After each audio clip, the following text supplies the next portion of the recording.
Donald Trump is president. Again, second term, right? President number 47. With that administration taking place, we're seeing a ton of changes. He signed like hundreds of executive orders. We see some of these new appointments coming in that some people are kind of scared about. Other people, like me, are really excited about. But he's made a lot of promises. This Congress has made a lot of promises with him. And that's what I want to talk about in this episode. Maybe not all of them, because there's too many to talk about. I just want to talk about a couple of them. And then who knows, maybe a little bit more. We'll see where this goes. Anyways, I hope you enjoyed this episode of the Range Minded Podcast, episode 268. Carry on, my freedom son. Enjoy.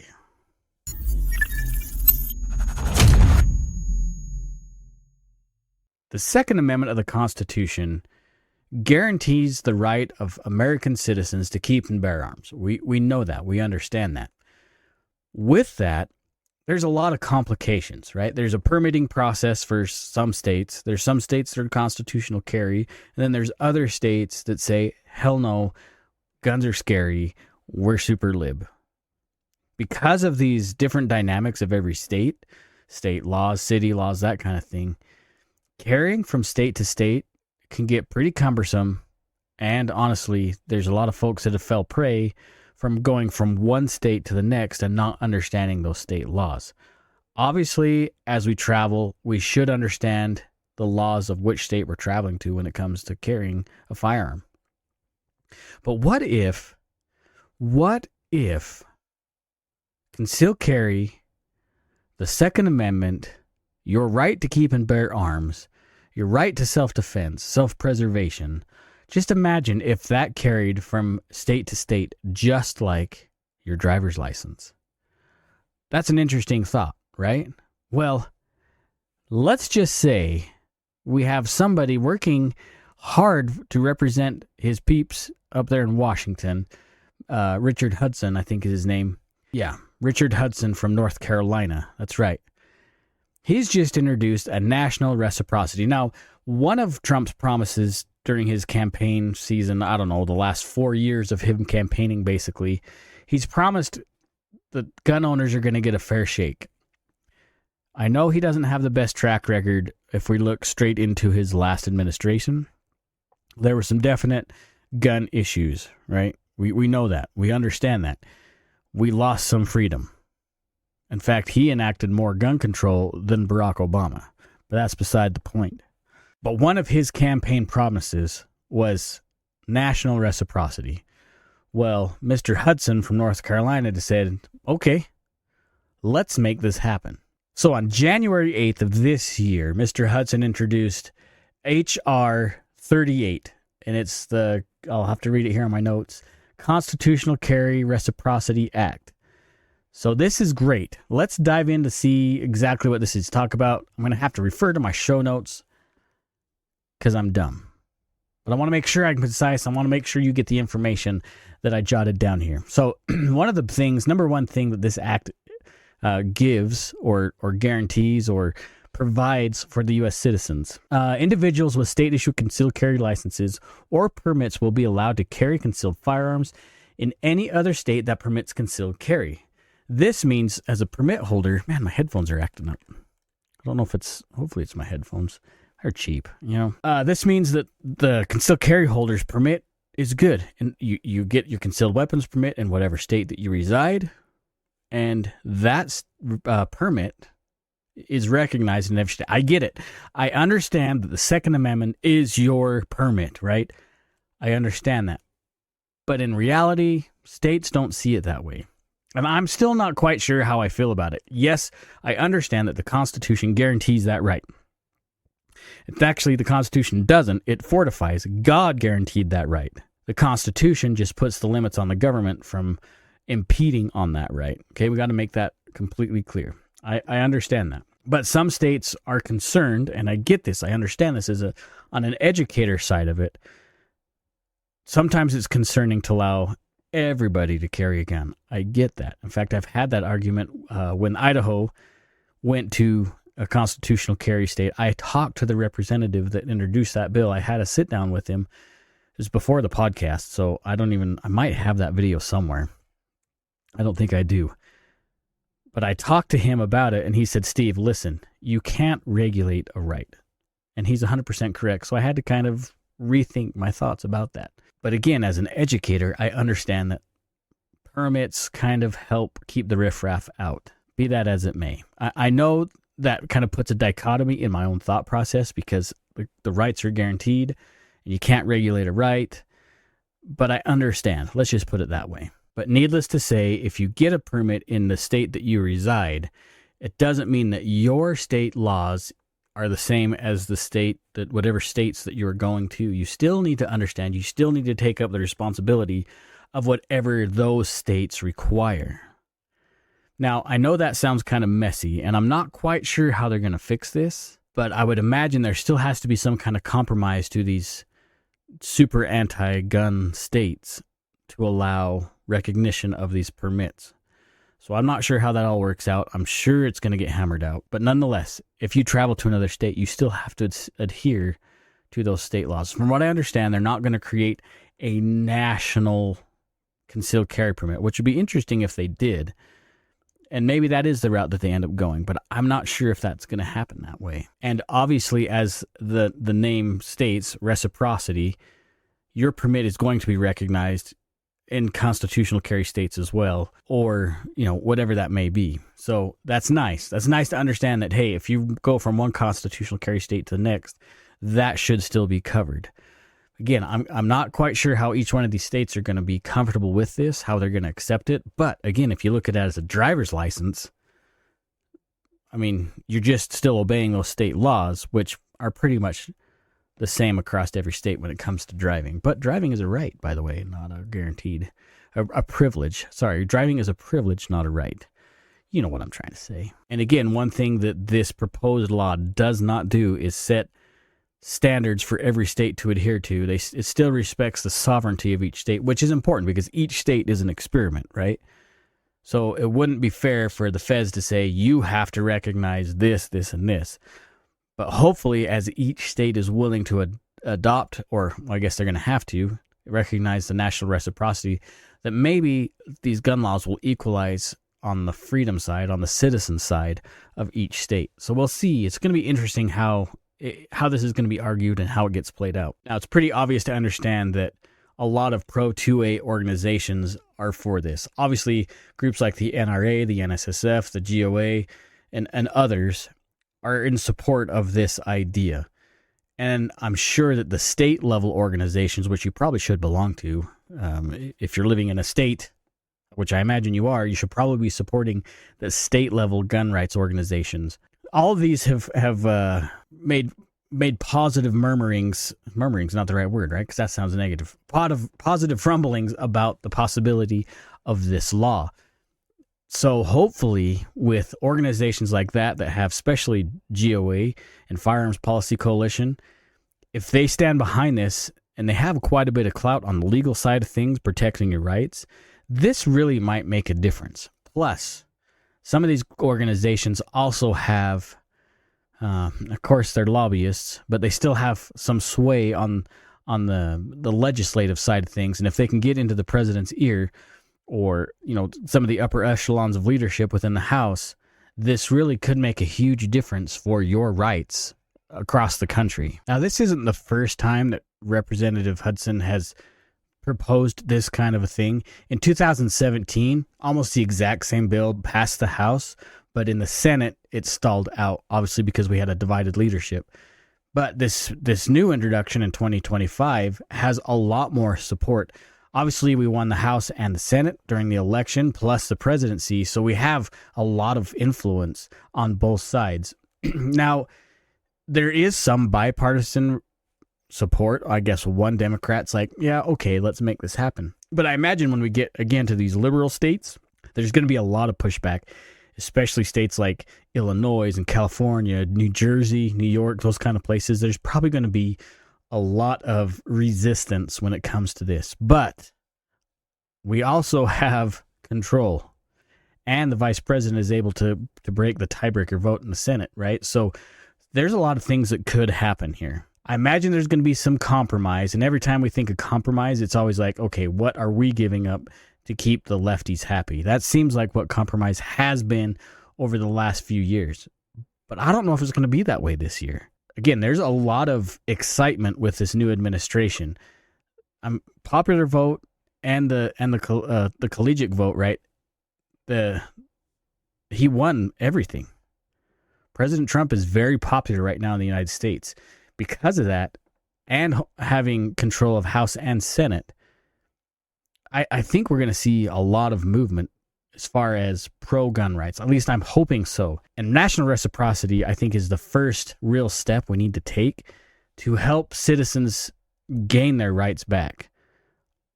Now, I know you may not be comfortable with this, but I really feel this way. And I know a lot of my listeners feel the same way.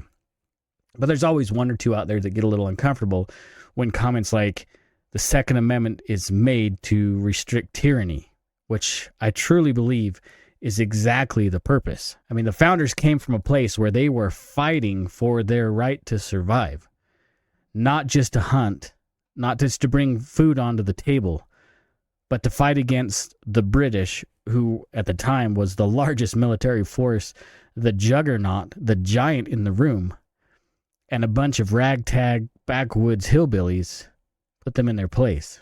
The Second Amendment has huge foothold ingrained into the ethos of what the United States is. So I think there's going to be a lot of positivity coming out of this bill, but you never know. You never know. I mean, I want to say the Hearing Protection Act. I could be wrong.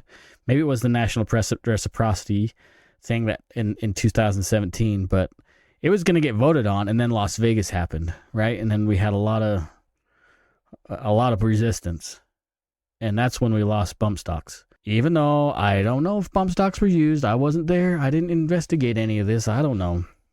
It just seems kind of suspicious, right? But we'll see. We'll see what these other states that have more control over their citizens when it comes to firearms use. We'll see how they present the idea of national reciprocity. I guarantee with a 99% certainty that California and Illinois are going to be very difficult to win over. Yeah, if you look, they have the highest gun laws already, the strictest gun laws on the books, yet they have a lot of issues when it comes to firearms use in crime. It's kind of interesting how that works, right? So let's just fantasize that, yeah, this bill gets passed. What are some of the repercussions?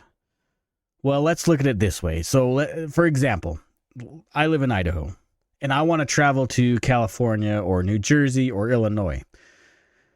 I have a permit.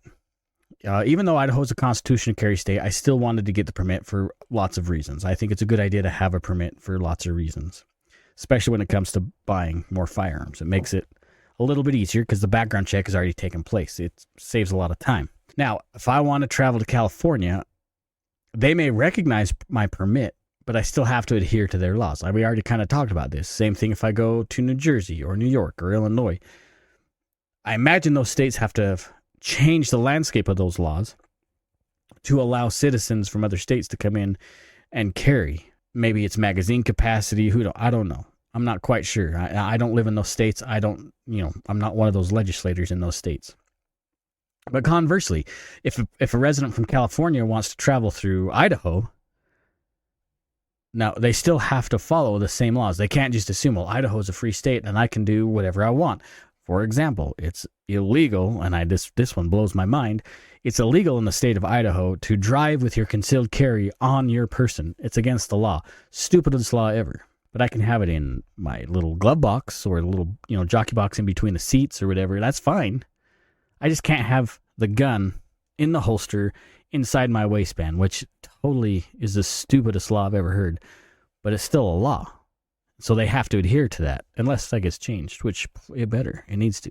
But like I mentioned earlier, it is not just crucial, but critical that if you're even the way it is now, if you're traveling from state to state with concealed weapons, I'm not talking just a gun, mind you, knives are weapons too. If you're traveling from state to state, you need to understand what those laws are so you don't implicate yourself into a whole world of problems. Ignorance is no excuse. We've talked about this before. Just because you don't know what the state law is doesn't mean they'll give you a free pass. Most likely, they're going to execute the law to the fullest extent possible, and that can get pretty painful in a lot of different ways.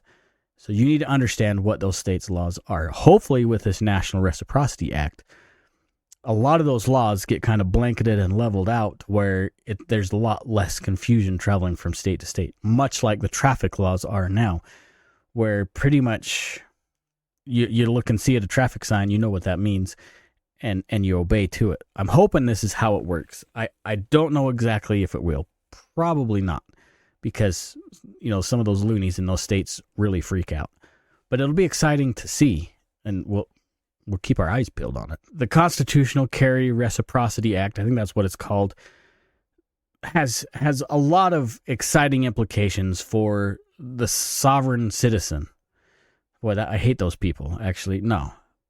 For free people in the United States, whenever I think of sovereign citizen, I think of those people that, those weird ones that say, oh, I don't have to pay taxes because I don't recognize myself as a man. You know what I'm saying. But there's huge implications. There's a lot of exciting things that could come from this bill. A lot of state laws could change for the freer side. Needless to say, I'm sure there's going to be a lot of robust and tumultuous conversation over this bill. And I'm kind of excited to see how this plays out. It'd be kind of fun to be a fly on the wall in the Senate chambers and in the House chambers to see exactly how some of these folks fight over it. Hopefully there'll be some live coverage and we can kind of visit that. But needless to say, you are the winner. If this bill passes, you are the winner. It is to bring more freedom back to the citizens of this country, which has been something needed for a very long time. I don't know about you, but it feels like over time we've been just kind of pushed into these little balloons of freedom when really there should be no boundaries. Unless, you're hurting somebody or whatever. But even then, if you're doing something to hurt somebody else, that's where the law should come down. You should be able to be a free person to do, whatever may. So we'll see. We'll see how this goes. It'll be kind of fun. So I'll do my best to keep abreast of the situation. He said breast. Yeah, boy. To keep you guys notified. It'll be fun. Like I said, this should be kind of a fun experiment of legislation to see how some of these more restricted states are going to open up to the freedom of its people. So I'll keep an eye on it. I'll share it with you. We'll see how it goes. If you see stuff that I don't see, please share it with me. I think that'd be fantastic. It'd be fun. So I don't know. Let's check this out. Now, it's fantastic to think about the possibility of being able to exercise our Second Amendment rights as far as concealed carry nationwide, as it should be. But there's another thing that's been kind of toyed around over the last few months, specifically excessively over the last few weeks, about another big change that could happen in reality. Like, now has been the biggest opportunity of this specific change than ever. And that's with the ATF. That's the next thing I want to talk about that I think would be kind of fun and exciting. Obviously, you guys know what the ATF is. If not, let me re-educate yourself. Let's go to the education camp together, because I'm probably going to go there anyway. So the ATF is an agency, not elected officials, but appointed officials, an agency that regulates alcohol, tobacco, and firearms, ATF, but it also regulates explosives. That's why whenever you see, some kind of terrorist act, when there's an explosive or something within the United States, like think of the Boston bombing. That's why the ATF shows up, because that's their job to investigate. Now, they do have some good investigative authorities and powers. That's an agency that's supposed to be for that very thing. But over the years, since its inception, Congress has allowed the purview of the ATF, the director anyways, to arbitrarily make changes to gun laws without those laws going through Congress, which is the way the United States is set up, right? The purpose of our legislators is to create laws to keep people safe and free at the same time. But the agency side of things, now think of the FDA, the ATF, EPA, those kind of things, have been given almost free rein to do whatever their smart people seem to think. Like let's go back to the Meet the Press interview with the ATF in general, right? When Stephen Dettelbach and then the highest investigator, super duper cool guy that couldn't disassemble a gun. These are the people making our gun laws.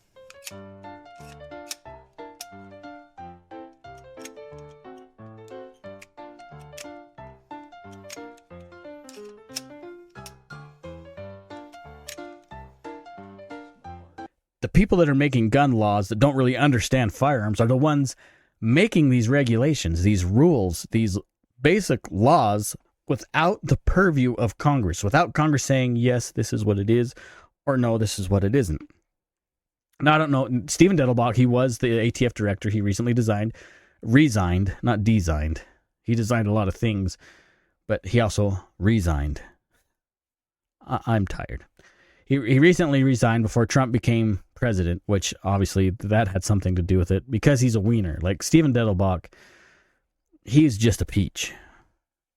He recently resigned, but during his purview as the ATF director, we saw things like the bump stock ban and the trigger thing, the rare breed trigger thing, and a lot of other stuff that's trying to be pigeonholed down and shoved down our throat because Congress gave them the authority to. Now, I know maybe you've watched these, maybe you haven't, but at the time there were a lot of, especially with the bump stock thing on the shoulder brace. That's what it really was the shoulder brace stuff.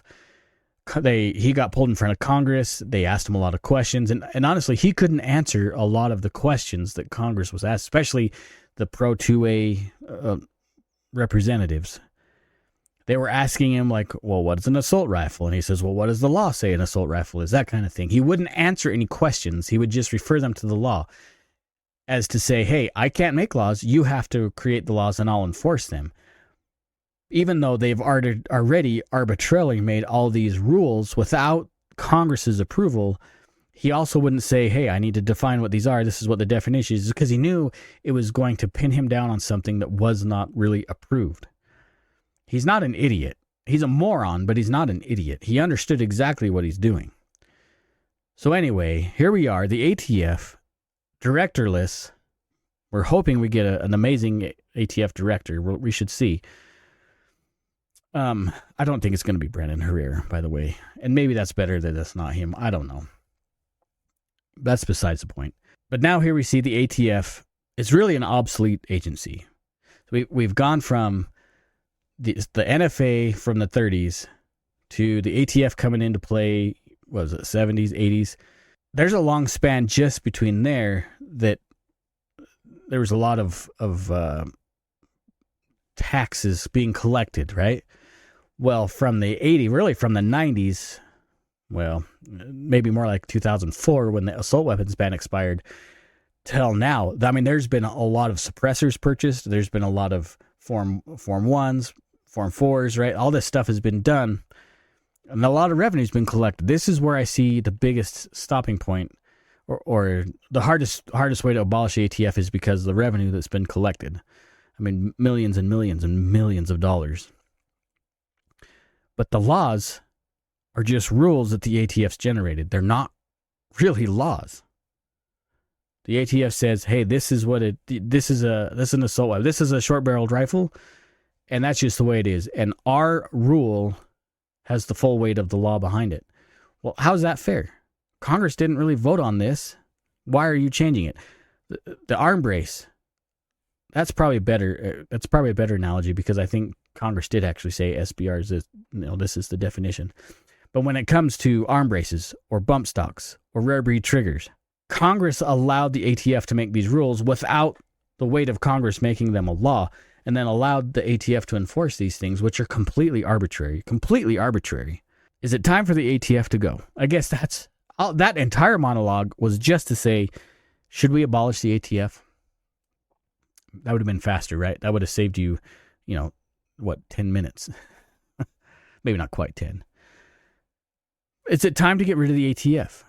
Should we abolish a tyrannical agency? Well, there's a lot of complications that come with that, and that's why I wanted to discuss this a little bit more. Now, there's a lot of pros and there's a lot of cons when it comes to completely deteriorating a rogue agency. And that in itself, just that phrase right there should be yep, let's go. Let's get rid of it. So I wanted to discuss those pros and those cons, just to let you kind of marinate it inside your mind and see what exactly you guys think. I still have an idea of where you guys fall on this, but I think it's good to discuss it and weigh, the pros and cons just in case. So I came up with a list of 4 pros that we're going to talk about first, as far as pros about getting rid of the ATF. And one we really already hit, right? And that is the overreach of this agency. We already talked about rare breed triggers and bump stocks and shoulder braces, that kind of thing. All of those were rules created by the ATF without going through Congress. It really is kind of a rogue agency just making rules willy-nilly, much like the EPA, which is important because the Supreme Court ruled on something, Chevron deference, which kind of changes the power of these agencies, it was a huge deal.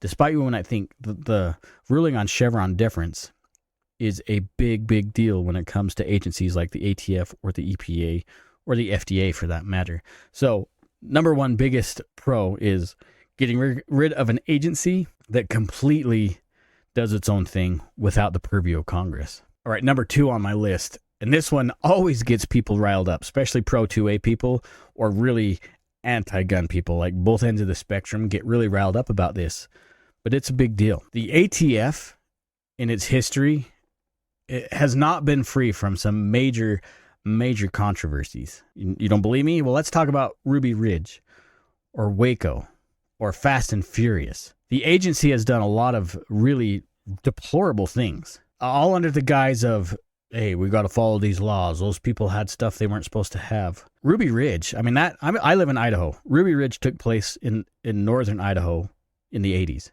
They killed Randy Weaver's wife and child. Right? They did a stakeout for months, and they did a lot of shady stuff to try and incriminate him. And how do we know what they did was illegal? Well, they settled. They settled out of court, right? They gave him like $4 million, but they didn't give him his wife and kid back. They couldn't because they took that from him. That's not something that a well-meaning agency just trying to make sure people follow the rules. That's not something. They broke rules to incriminate a guy, and then they killed members of his family. That doesn't sound like a very upright and praiseworthy agency. Well, let's talk about Waco. It wasn't very long after. I was 93. I remember the siege, watching it on the news. And yeah, they sure did a good job. The media did a fantastic job of painting David Koresh and the Branch Davidians as these wacko, machine gun toting, super anti-government folks. Well, maybe that wasn't quite the way it was. Much like Ruby Ridge, but probably on a much more deplorable level,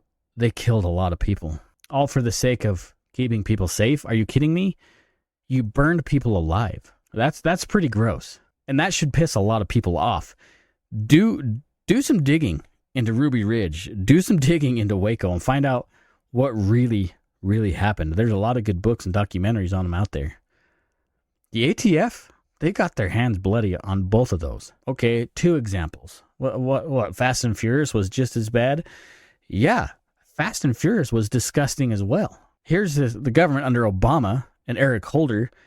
They're going to border town FFL dealers saying, hey, you have to sell. We're monitoring things. Things are going good. There's going to have some people come in. You need to sell them these guns, even though they're not going to be able to pass background checks or they're not citizens or whatever. You need to sell them these guns, and you'll be like, we're trying to do this operation, a sting operation.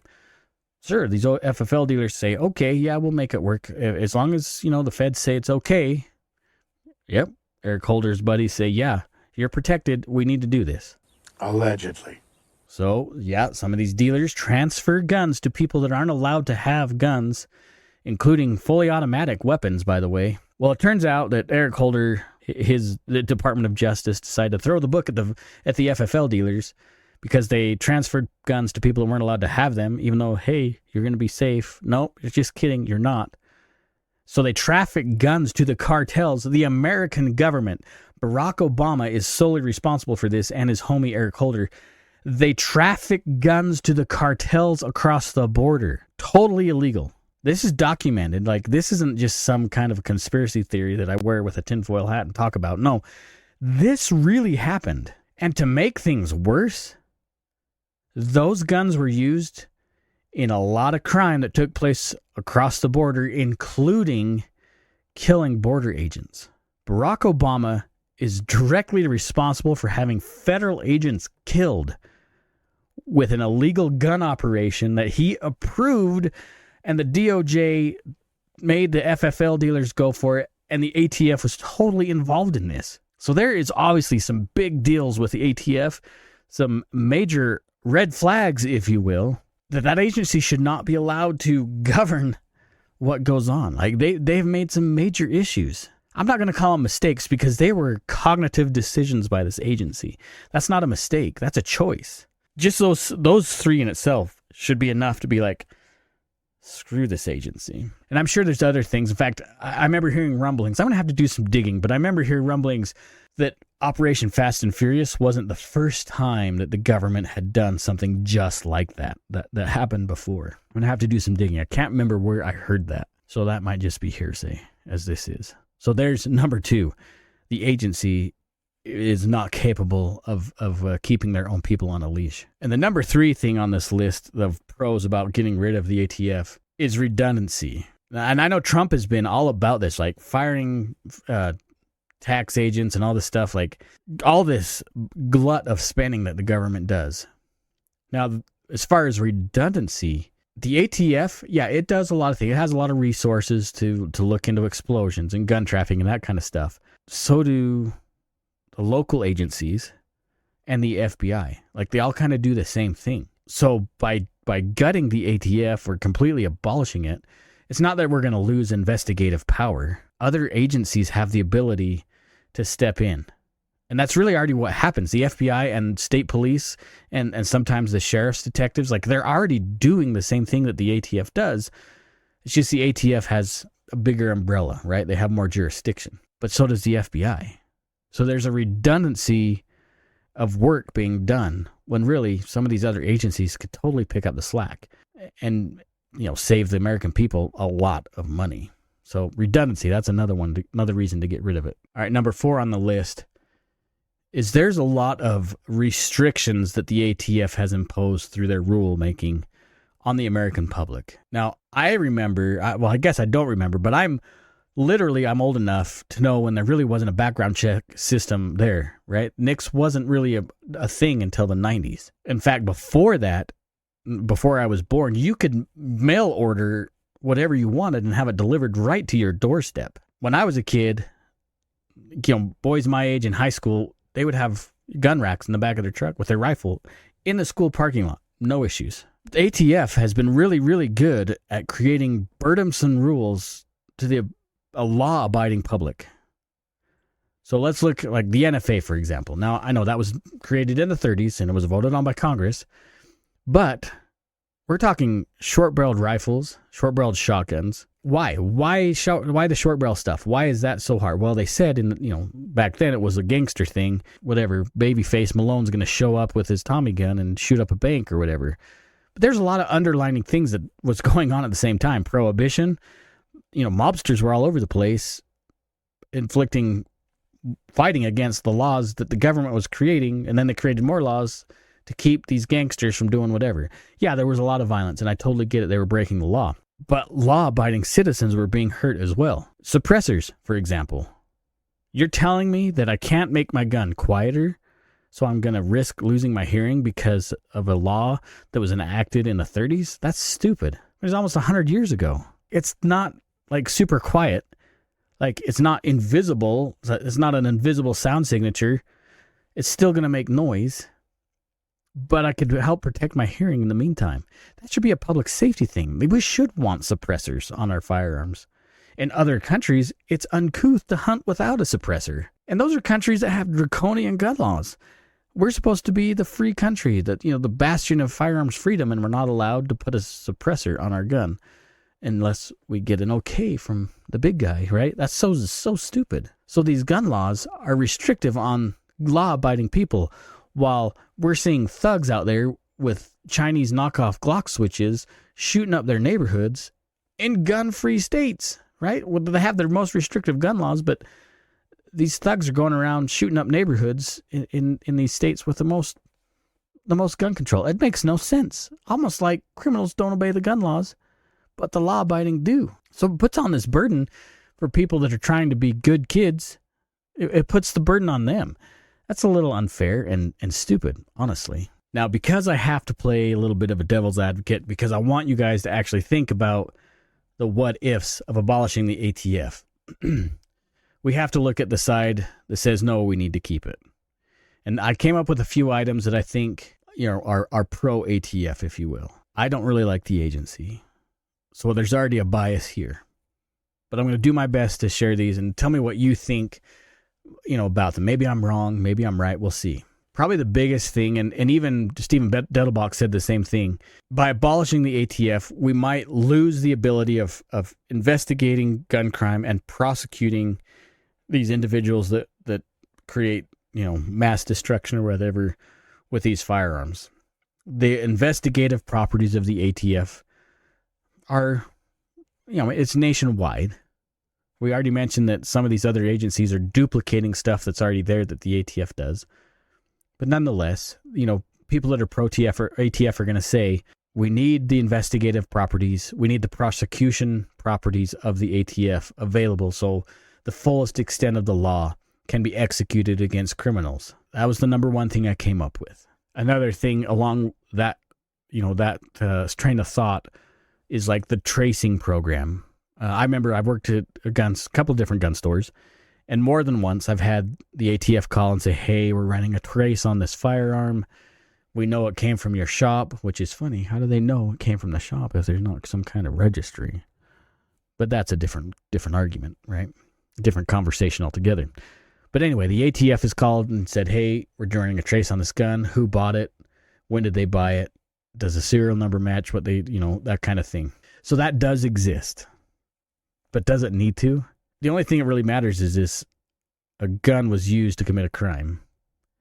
The gun isn't the issue. The bad guy is the issue. All right, number 2 on my pro-ATF list is without the ATF making these rules and regulations, the possibility that means that the states have to jump in and integrate some of these laws that the ATF was trying to procure. So that means it's a bigger burden on these states that are trying to do more gun control. Now they have to, generate these bills to create laws to keep their people safe, right? So without the ATF, that means the state has to do more work. But that kind of is what it is. Now this is actually probably a pretty legitimate argument about keeping the ATF while still being pro-gun. Is if the ATF is gone, that could mean there's other gun laws, not just rules, but actual gun laws that get voted on and brought in federally. So what do I mean by that? So the ATF gets gone. Hallelujah. Great deal. But then somehow Congress comes in and says, we need to make these law. Now we're screwed, right? Because they're law, not a rule. Now they are totally enforceable, and we can't say, well, a rogue agency is making these because Congress voted on these. So maybe it's a good idea to keep the agency alive, though maybe neutered down a great deal, to make sure that they're creating rules that Congress approves instead of laws that Congress passes. That makes sense? I mean, think about it in reality. If there are no rule makers on the ATF level of stuff, at some point there's going to be majority Democrat in the House, Senate, and President. That happens, right? We see that happen all the time. Well, maybe not all the time, but regularly when a new administration comes in. So if there is no rule making at the ATF level and these uber lefties come in and create some drastic gun law changes, and I'm not talking like the Safer Community Act, but I mean like something severe, like no magazine fed firearms. That's a law. I mean, that could be a big deal. So maybe we don't want to get rid of the ATF completely. Maybe we, like I say, we just really prune down the ability of an agency to where it's really not legislative, investigative, and has some prosecution, not prosecutorial, but some way to execute laws in a way like law enforcement type thing. still keeps Congress at bay a little bit. That might be something to think about. So if the ATF were to get abolished tomorrow, there's probably, in reality, 3 outcomes that we could expect. First of all, loosening of gun restrictions. We get rid of the Hearing Protection Act. No, we enact the Hearing Protection Act. We get rid of the NFA, so where we can have short-barreled rifles, machine guns, that kind of thing, which I'm totally for, by the way. I think we should be allowed to have machine guns and SBRs and SBSs. I think the only really thing that really hinders the Second Amendment is price point, right? Consumerism should really dictate what's available on the market. And maybe that's too much. Maybe I'm even wrong there. If I want to be able to buy a tank that functions, great, I should be allowed to. Maybe that cost is a little exorbitant and I can't afford to. I don't know. Maybe I'm wrong there. Anyway, so that's what I'm saying. There could be 3 outcomes. So loosening of federal gun laws, that's one of them. Another potential outcome is nothing changes, nothing whatsoever. Everything we have stays the same, but Congress maintains that they stay the same and not the ATF.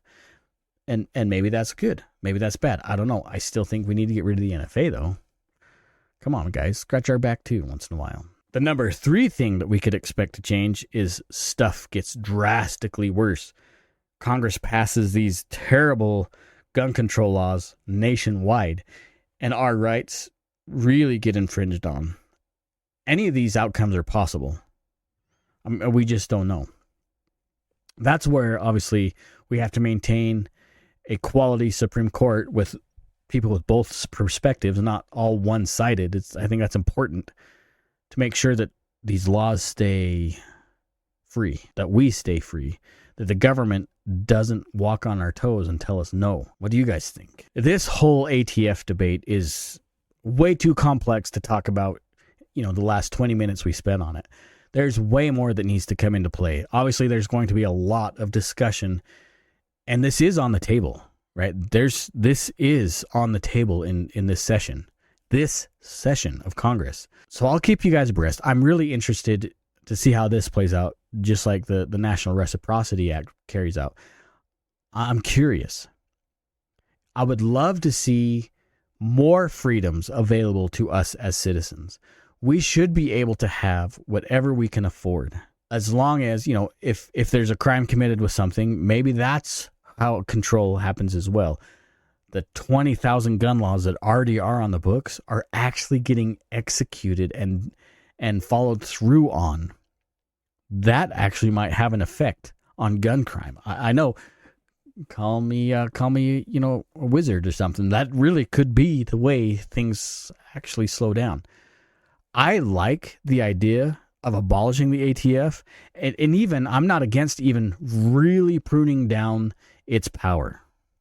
Maybe the investigative and that kind of thing, maybe those properties of the ATF, that might be necessary. Maybe we keep all that stuff there.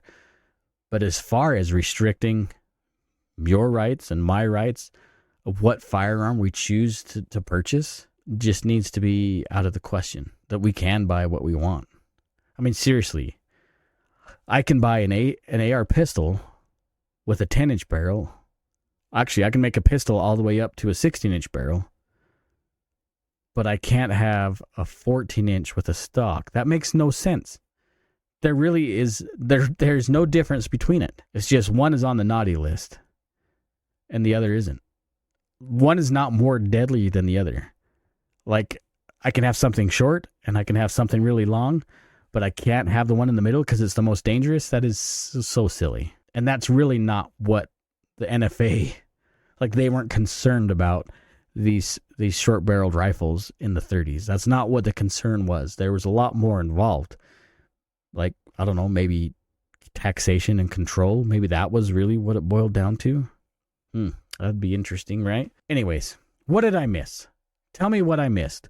Where am I wrong? I'd love to hear your comments about this. I think it's exciting to know that your rights have a great potential of being restored over the next 4 years. That is amazing.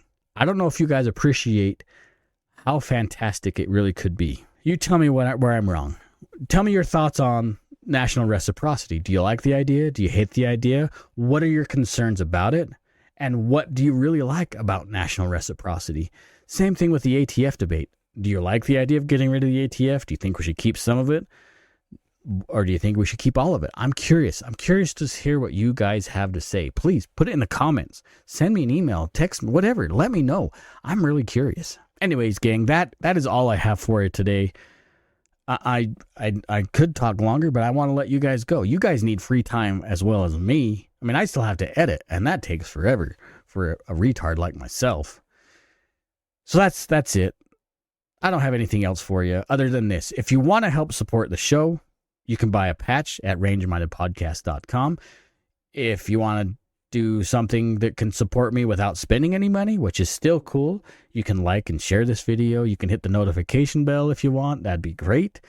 That's if you're watching on YouTube or Rumble. If you're just listening to the show on a podcast level, you can obviously subscribe to the show there, maybe leave a comment and share it. That honestly helps way more than you guys understand. If you're not a content creator, if you haven't done this, I mean, I've been doing this for 7 years. Those likes and shares and comments help a ton, and it's greatly appreciated. You don't have to. I mean, whatever. Even if you don't like the show, tell me why you don't like it. I don't care. It is what it is. You can find me on all sorts of social media platforms, whether it be Twitter or X, Range-Minded. That's what, at Range-Minded on Twitter. At Range-Minded Podcast on Instagram and Facebook. Yeah, and TikTok, because it didn't go anywhere. I wasn't surprised that it stuck around, but you can reach me there as well. Also, I have a Substack, but I don't really do much with it. I've published a few articles on there. It's Range-Minded Podcast on there as well. Anyway, we love you guys. I love you so much. I have some stuff coming up that I'm excited to share with you, but we're going to burn that bridge when it gets there. So I want you guys to make sure you take somebody shooting. Be good stewards of the Second Amendment. Share our rights with as many people as possible because we want our family to grow. There's nothing like a big old family reunion at the range, right? And along with taking somebody shooting, you got to remember that you have to, as always and forever, stay range-minded. See you guys.